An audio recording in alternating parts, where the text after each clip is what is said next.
अरे देखिए, ये वो 62 सीटें हैं जो आम आदमी पार्टी के पास थी। मतलब ये सारी पूरी वॉल जो है ये नीली होती अगर ये अगर ये 2020 का इलेक्शन होता। इसमें से 45 सीटें भारतीय जनता पार्टी ने आम आदमी पार्टी से छीन ली हैं सीधे सीधे। कांग्रेस पार्टी एक सीट पर आगे चल रही थी, लेकिन वो सीट भी बिछड़ गई। भास्कर एक बार आ जाए जरा, तो हम एक एक सीट आराम से डिस्कस कर पाएंगे। कौन सी सीट जो थी बीजेपी के लिए ज्यादा टफ रही होगी? अगर हम इधर से शुरू करें, मुस्तफाबाद प्योरली मुस्लिम एरिया, बीजेपी का इस सीट पर आगे होना। इस बार सौरभ, ये मुस्तफाबाद शॉर्ट एक लाइन में बहुत आसान थी बीजेपी के लिए इस बार, जिस हिसाब से वहां पे मुस्लिम वोटों का बंटवारा हो रहा था, डिवीजन की वजह से। बिल्कुल। गोकुलपुर बीजेपी जी आगे जाना बहुत बड़ी बात है, बहुत बड़ी बात है। बाबरपुर चलिए तो आम आदमी पार्टी के पास है। सीलमपुर ये साफ साफ दिखा रहा है कि मुस्लिम वोट पूरी तरह से बटा है। 57% मुस्लिम वोट और बीजेपी का कैंडिडेट इस सीट पर आगे है। सीमापुरी में आम आदमी पार्टी आगे। शाहदरा में मुस्लिम शाहदरा, इसका मतलब सीधा सीधा है कि टिकट काटने से भी कोई फायदा नहीं हुआ, कैंडिडेट बदलने से कोई फायदा नहीं हुआ आम आदमी पार्टी का। कृष्णानगर बीजेपी कोशिश का कभी गढ़ हुआ करता था, उसको रिटेन कर लिया है, वापस लिया। पटपरगंज क्लोज मार्जिन से हारी थी पिछली बार, ये बिल्कुल पता था कि इस बार रवि नेगी आ रही है। ठीक है। कोंडली की सीट ऐसा लग रहा था कि आम आदमी पार्टी कमजोर थी वहां पे, वो ठीक है। ओखला अमानतुल्लाह खान पीछे चल रहे हैं, काफी देर से पीछे चल रहे हैं इस वक्त। एक ऐसा माना जा रहा था कि 3 जगह मुस्लिम वोट बढ़ता है तो वहां पे बीजेपी, हमारे पास अभी एआईएमआईएम का शिफाउर रहमान का वोट नहीं है, इसका मतलब उनको वोट मिला होगा। अच्छा, तभी केवल उस सूरत में बीजेपी आगे, बिल्कुल उसी सूरत में बीजेपी आगे जा सकती है। कालका जी, इसका मतलब यह है कि 42 वार्ड वहां पे जो है, बूथ जो है वो क्लस्टर के हैं, उसमें बीजेपी ने अच्छा काम किया है। अच्छा, मतलब झुग्गी झोपड़ी में वोट मिला है, तभी कालका जी। संगम बिहार में जीतना भारतीय जनता पार्टी एक बहुत बड़ी उपलब्धि है। इसका मतलब पूर्वांचल का वोट सीधे को 5000 वोट मिल रहे हैं। सौरभ, आप कह रहे थे ना, तो वहां पर डेटा आ गया है। 5000 वोट एआईएमआईएम को ओखला के अंदर मिले, तो ठीक है, तो काफी वोट है। मतलब इसका मतलब 3 तरफा डिवाइड हो गया जी। देवली की बात हम लोग कर रहे थे। देवली अगर यहाँ पे एलजेपी जीत रही तो लहर है बीजेपी की दिल्ली में। अच्छा, क्यों? ऐसा क्यों? देवली प्रेम प्रकाश चौहान आम आदमी पार्टी से, माना जा रहा था कि आराम जीत लेंगे, वहां से सिटिंग पार्षद भी हैं और ये जीत। बहुत सारे वोटर्स और वोटिंग के दिन वहां पे जाके कमल ढूंढ रहे थे बाहर। बिल्कुल, बीजेपी ने यहाँ पे अपना कैंडिडेट नहीं लिया, एलजेपी के कैंडिडेट है यहाँ से। मतलब अगर ये जीत रहे हैं तो मतलब पूरे दिल्ली में लहर है बीजेपी। बिल्कुल। छतरपुर में बीजेपी आगे चल रही है, कांटे की टक्कर थी, माना जा रहा था बीजेपी आगे जाएगी यहाँ पे। ऑलराइट, तो ये वो 62 सीटें थी जिन पर आम आदमी पार्टी आगे चल रही थी। 52 सीटों पर देखिए अब बात करते करते आगे हो चुकी है। प्रदीप जी अभी कह रहे थे 20 के नीचे रहेगी आम आदमी पार्टी, सर 18 पर आ गई है। निश्चित रूप से।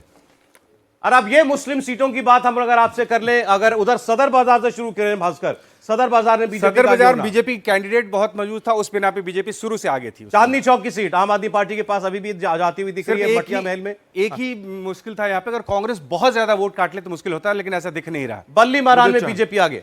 बल्ली महाराज रमेश बिधूड़ी क्या कुछ कह रहे हैं? आतिशी वहां से पीछे आगे पीछे हो रही हैं, जरा किया गया, जिससे खुद ही अपनी वो हिट विकेट हुई थी, इस प्रकार की कॉन्स्पिरेसी करके कि वोटों को, सीटों को इस तरह से बनाया गया। एक वर्ग है जो वर्ग भारतीय जनता पार्टी को वोट कास्ट करने में परहेज करता है, उनको धीरे धीरे जोड़ जाड़ के ऐसा करने का प्रयास शीला जी ने किया था।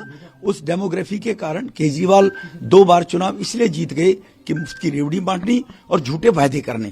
अब 10 साल में केजरीवाल जी एक्सपोज हो गए कि वो केवल झूठे वायदे करते हैं, कर कुछ सकते नहीं है। देखो, ये कालका जी की जनता का डेवलपमेंट को लेकर अगर उनको चाहिए डेवलपमेंट होगा तो स्वाभाविक है आतिशी की वो विदाई करेंगे।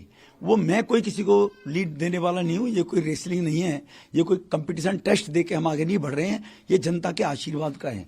कालका जी की जनता आशीर्वाद अगर देगी तो स्वाभाविक है आतिशी को लौटना पड़ेगा, क्योंकि आतिशी ने पिछले 5 साल में क्षेत्र में केजरीवाल जी ने दिल्ली में कुछ कराया नहीं है।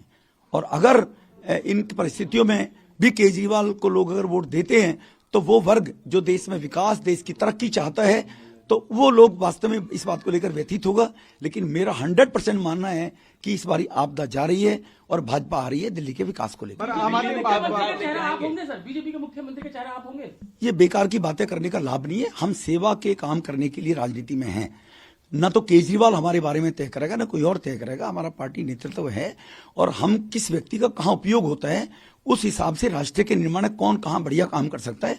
हम जैसे पहले 3 बार विधायक रहे थे, तब कौन से तब विकास सेवा की, 2 बार सांसद रहे। रमेश बिधूड़ी जो हैं वो 200 वोटों से आगे चल रहे हैं। और आपको बता दें कि यहाँ पर मुस्तफाबाद में बीजेपी के कैंडिडेट जो हैं वो, आपको बता दें बिश साहब, 13,000 वोटों से मतलब आगे चल रहे हैं। मुस्तफाबाद की सीट, सौरभ सोच के देखिए, 13,000 वोटों से वो आगे चल रहे हैं।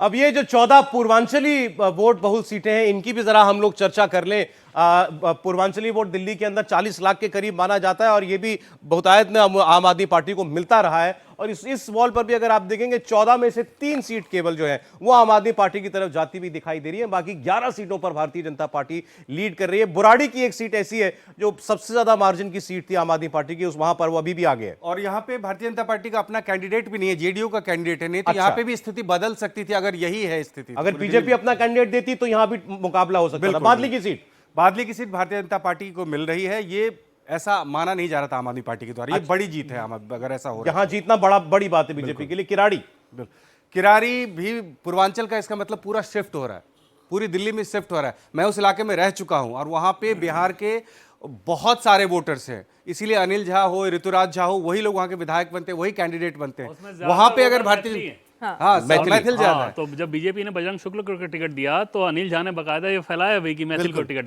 वोट देना है। ठीक है। नांगलोई जाट, उत्तम नगर, द्वारका, पालम, संगम विहार, ऐसा लगता है कि सब एक साथ मिलकर भारतीय जनता पार्टी के लिए काम हुआ है। कांग्रेस का अच्छा परफॉर्म करना है, नांगलोई जाट में कांग्रेस बहुत अच्छी तरह। चलिए इस वक्त की बड़ी खबर आपको बता दें, अरविंद केजरीवाल ने पहली बार सुबह से अपनी सीट पर लीड ली है। नई दिल्ली सीट से केजरीवाल इस वक्त आगे हो गए हैं, यह खबर आ रही है। तो निश्चित तौर पर पहली बार थोड़ी राहत की सांस उन्होंने ली होगी। नई दिल्ली सीट से केजरीवाल ने अब बढ़त बना ली है, हालांकि उससे पहले वो 76 वोटों से पीछे चल रहे थे। अभी जरा हम आपको डेटा देते हैं, 254 वोटों से वो आगे चल रहे हैं।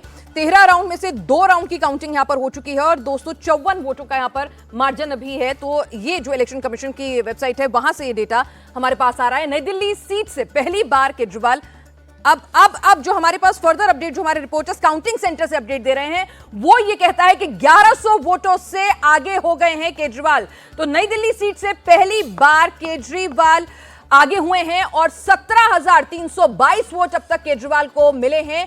और पहली बार परवेश वर्मा पीछे हुए, सुबह से 16,232 वोट यहां पर उनके पास हैं। तो यहां पर अरविंद केजरीवाल ने राहत की सांस ली होगी कि हाँ, पहली बार कम से कम कुछ अच्छी खबर आई है। तो यहां पर वो थोड़ा मुस्कुराने का मौका तो हालांकि उनको बिल्कुल नहीं मिल रहा है, जो इस तरह के रुझान आ रहे हैं अब तक, क्योंकि बहुमत के आंकड़े से तो बेहद आगे निकल चुकी है बीजेपी अपने। अगर पार्टी का हारना बहुत बड़ी बात है उनके लिए, लेकिन अपनी सीट हारना तो एक पर्सनल डिफीट होती है। और वो अगर अरविंद केजरीवाल अगर इस सीट पर आगे हैं तो बिल्कुल आपने ठीक कहा, ये उनके लिए राहत की खबर है। फिलहाल 1100 वोट से फिलहाल वो आगे हैं। और अगर ये नतीजे बन जाएं, अगर जो इस वक्त ट्रेंड्स आपको दिखाई दे रहे हैं, तो इतिहास रचेगी बीजेपी इस बार दिल्ली के अंदर। 51 सीटों पर भारतीय जनता पार्टी इस वक्त आगे चलती हुई आपको दिखाई दे रही है। 19 सीट पर मात्र आम आदमी 49 सीटें थी जो मदन लाल खुराना जो है जब वो मुख्यमंत्री बने थे, बीजेपी ने जब 93 में बंपर जीत दर्ज की थी। तो अगर यही रुझान नतीजों में तब्दील हो जाते हैं तो फिर निश्चित तौर पर बीजेपी के लिए अब तक की सबसे बड़ी और ऐतिहासिक जीत। और अगर गलत नहीं हो तो आप देखिए 8 से 52 तक पहुंचना और अपने आप में बहुत बड़ी बात है प्रदीप जी। 8 से 52 अंतर आपको बहुत बड़ा पार करना था। तर्क देते थे वो यही कि ऐसा कैसे हो जाएगा। हाँ, मतलब अजीब लगता है ना, 8 से आप मतलब ऊपर कैसे हो जाएंगे। लोग तो 36 और 40 देने को तैयार नहीं थे कि 8 से 40 पे कैसे पहुंच जाएगी, और आम आदमी पार्टी 62 से इतना नीचे कैसे आ जाएगी। दीपक जी लगातार कह रहे थे, सबसे पहले प्रेडिक्शन दीपक जी आप ही ने कर दी थी कि बीजेपी जो है वो आ रही है। तो ये ट्रेंड दिखाता है, और मैंने अपने अनुभव के आधार पर कहा था, क्योंकि 1993 से लेकर अभी तक के सब चुनाव मैंने देखे हैं, और यही हुआ कि जो पार्टी जीतती है लगभग एक तरफा जीतती है। 2013 को अगर छोड़ दिया जाए तो बड़ी निर्णायक जीतें दिल्ली के अंदर हुई है। 2013 का क्रांति का चुनाव था, मैं अगर ये कहूँ तो गलत नहीं होगा। उसी के आधार पर मैंने प्रेडिक्शन किया था, क्योंकि जब आप एंटी इनकम्बेंसी में आते हैं ना तो एक तरफ वोट बढ़ता जाता है, एक तरफ। मैं आपसे वही पूछना चाहता हूं सर, क्या आवाजें आ रही थी जिससे आपको शुरू काफी पहले लग गया कि नहीं ये नतीजा होगा? क्या वजह? क्या मतलब ऐसा क्या ग्राउंड था? से क्या ग्राउंड आवाजें आ पे क्या रही थी? सुन रहे थे? मैं एक शेर सुन रहा था, फिर बता दूं मैं? जरूर। पकड़ के लाया हूं। एक शेर है, बड़ा शानदार है। मैं गिरा था तो कई लोग रुके थे लेकिन, मैं गिरा था तो कई लोग रुके थे लेकिन, सोचता हूं आए थे मुझे उठाने कितने। क्या बात है। तो कई लोग नजरों से गिरे इस दौरान और कई लोग ऊपर भी चढ़े। तो मेरे ख्याल से काफी डिपेंड करता है। मतलब ये आप वो जो अरविंद केजरीवाल के ऊपर भ्रष्टाचार के आरोप लगे, वो चाहे शीश महल हो, चाहे शराब घोटाला हो, या जो भी और बातें, वो लोगों की नजर में उनका वो जो एक टेफ्लॉन कोट था ईमानदारी वाला, वो नहीं रहा। हाँ, और अरविंद केजरीवाल में लोगों ने उम्मीद देखी थी, मत भूलिए सौरभ, लोगों ने उम्मीद उनके अंदर देखी थी। और जब भरोसा टूटता है ना तो आवाज नहीं आती। लेकिन उसका जब हाथ चलता है तो बड़े जोर से और सौरभ चलता है। शायद एक और फैक्टर ये भी रहा कि यहाँ पर केजरीवाल ने गलती जो कर दी, पहले वो कभी भी चुनाव खुद के साथ मोदी जी को बनाम नहीं करते थे। इस बार उन्होंने सीधे सीधे जेल से बाहर निकलते के साथ जिस तरह से मोदी जी पर हमलावर हुए और उसके बाद मोदी जी ने उस अपॉर्चुनिटी को जिससे लपक के कहा कि नहीं ठीक है, वहां नहीं, मेरी गारंटी, अब मैं हूं दिल्ली में जो कुछ हूं, तो वो कहीं ना कहीं उनके लिए नुकसानदेह हो गया। नहीं, देखिए इंडिकेशन तो लोकसभा चुनाव से जब उन्होंने ये कहा कि हमको इस गठबंधन को 7 सीटें जिता दीजिए तो जेल नहीं जाना पड़ेगा, और लोगों ने 7 हरा दी, तो दिल्ली के लोगों ने एक इंडिकेशन दे दिया था कि उनके मन में क्या है। लेकिन उस समय बात ये होती थी कि लोकसभा का चुनाव अलग होता है, विधानसभा का अलग, दोनों के नतीजे बिल्कुल अलग अलग आते हैं, इसलिए इसकी तुलना नहीं करनी चाहिए।